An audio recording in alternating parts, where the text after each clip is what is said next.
So let's look at your club speed for a moment. So 109 on that. Yep. That's pretty close to your average, isn't it? Maybe a mile or two higher? Yeah, I think that, I mean, that's about right. I think in terms of club head speed. Ball speed, for me, I think is down slightly, which this time of year for me, I guess is about right. If I'm going through a fairly heavy gym regimen right now and working on trying to put some muscle on, I would expect to have a bit of fatigue in there. So I guess, you know, ball speed could go down. With the club speed, I mean, the average male golfer is around 94 miles per hour. Okay. Average tour player last year was 113. But with that number, I mean, I'm sure you could, right now, you could swing faster than 109 if you wanted to. Yeah. But things are going to happen. I mean, how is it that you look at it as far as the 80% swing, the 90% swing to stay within yourself and make sure you're still keeping it on the course? I would say that is a swing right now, which would just be me making sure that I'm happy putting it in play. I mean, I'm sure if I go out one right now, I'm sure that number's going to squeeze up over over 110. But as you said, you know, if I start doing that and start getting out of balance, out of sync, then the dispersion rate is then going to start moving around. So I would like, you know, when I do my practice sessions, I do try and creep those numbers up, but keep it within a realistic swing of what I would be comfortable taking out onto the golf course.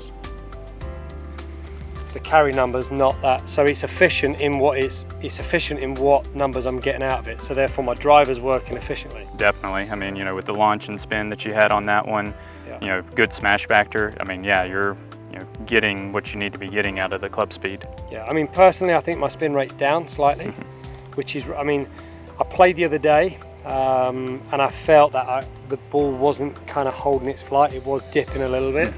So that was something which I'm aware of. Definitely when my club head speed drops and my ball speed drops, that's kind of what I see. I see slightly less spin. I mean, I've heard you say something about that in the past, how you actually don't like too little spin. No. You don't like seeing it fall out of the sky.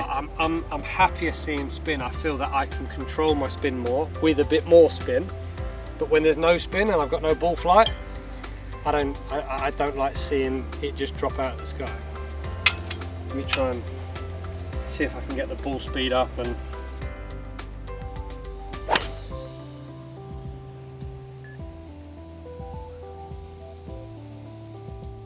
okay, so club speed came up a little bit on that. 110. Ball speed went down. Yep, down just a little bit. Slightly out the toe. Yep. Which is probably going to drop your ball speed. Anything slightly out the hill is probably going to come out with a touch more speed. Usually heel or toe will drop a bit. Okay, drop a bit. Yeah, okay. Anywhere out of the center, generally you're going to drop a bit. But you know, like you said, you hit a touch out the toe, so we see the smash factor come down a touch. Yeah. And that's kind of your efficiency number. Yeah.